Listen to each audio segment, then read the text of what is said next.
I'll start with a question about why now, and that's essentially that we're coming out of a recession.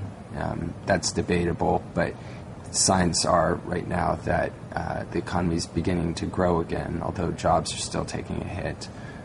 My question to you is that with the Copenhagen conference in December, is now the right time to be taking really aggressive action on climate change?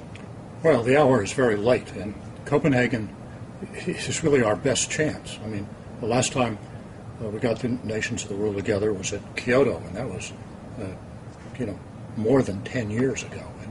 And it's not easy to construct these international summits. And in the meantime, with the advance of the global climate change, the rising temperatures are clearly going to cause real hardship in terms of rising sea levels, changes in agriculture, health problems, really huge impacts on the well-being of nations and people.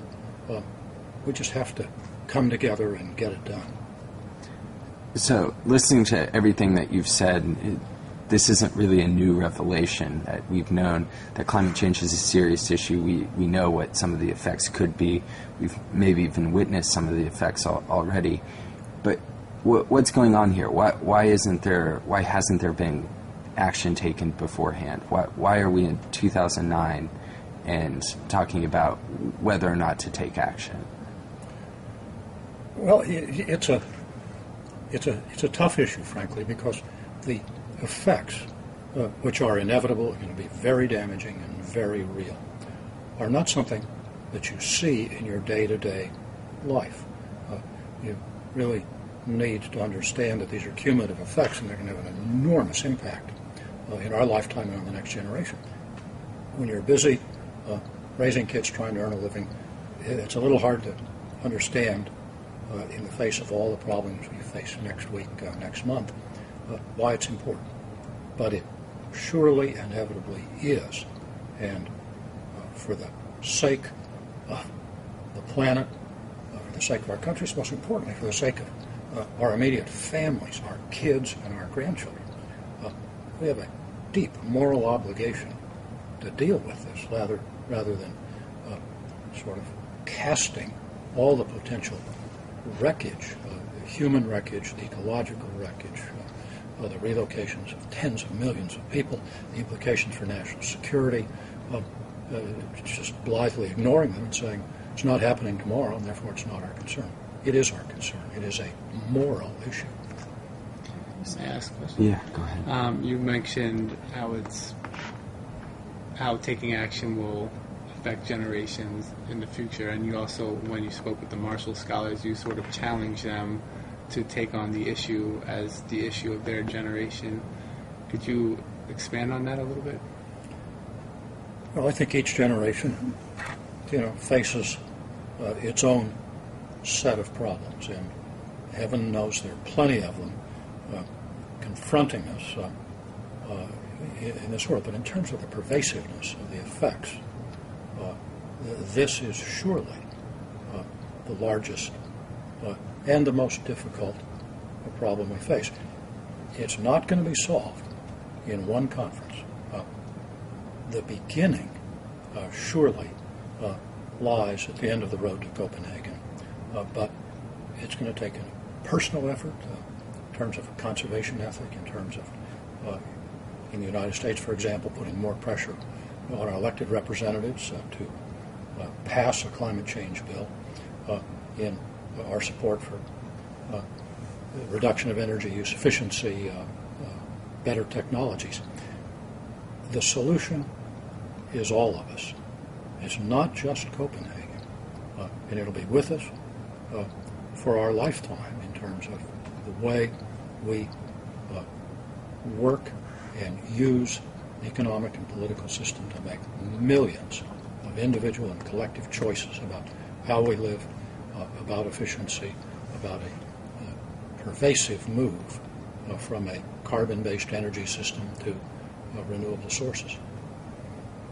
So what you're talking about there is what would reasonably be at least a few decades if not longer, sort of transition. The- What does solving climate change look like to you? What would you expect to see come out of Copenhagen? And then more big picture here, how does that play into how do we actually solve climate change? How do we tackle it? Well, there's no question that we are at the 11th hour, and almost any thoughtful scenario leads to the conclusion that we're going to have to reduce carbon emissions from fossil fuels by 50 to 80% in this generation in order to prevent catastrophic rises in temperature around the world. The importance of Copenhagen is that we have to have a strong collective agreement that this is a international and national priority, and a firming up of some targets. I mean, we all do best when we have yardsticks and targets, and that includes not just individuals, but nations. That's what we need from Copenhagen. But beyond that, it's going to take a massive, decades-long effort at every level of government, and at the personal level, too, to become energy efficient, to redesign our cities, to redesign energy systems, and indeed our entire lifestyles, to see if we can cumulatively reach both to reduce emissions and simultaneously and as a part of that, to move toward non-carbon energy sources. So at Copenhagen, you'll have a lot of different parties there. You'll have, of course, the United States, you'll have the UK, other European countries, but you also have China, and you'll have Brazil, and you'll have India, and other sorts of representatives of emerging economies, developing economies. How do these developed economies, such as in Europe and the United States, come together with developing economies to tackle this issue? The divide between the developed world and the developing countries has not yet been bridged. I don't think the bridge will be completely built in Copenhagen. The emerging economies, as I read the situation, are not ready to agree to numerical targets, and there's going to have to be a much larger effort, both in the United States and Europe, to say we must lead with commitments to reductions, confident that the emerging economies and countries will come along. It's understandable that they're not offering to lead for all of the reasons that we know well. They're behind in the economic trajectory. They don't bear responsibility for most of the carbon that the developing nations have put into the atmosphere. So even if we don't get a solid agreement, the developing countries must step forward and acknowledge that the mere act of leadership and results will, in good time, bring the emerging nations along. There are models for that. The Montreal Protocol, which was the convention to phase out fluorocarbons that were creating the ozone hole, is a really interesting example.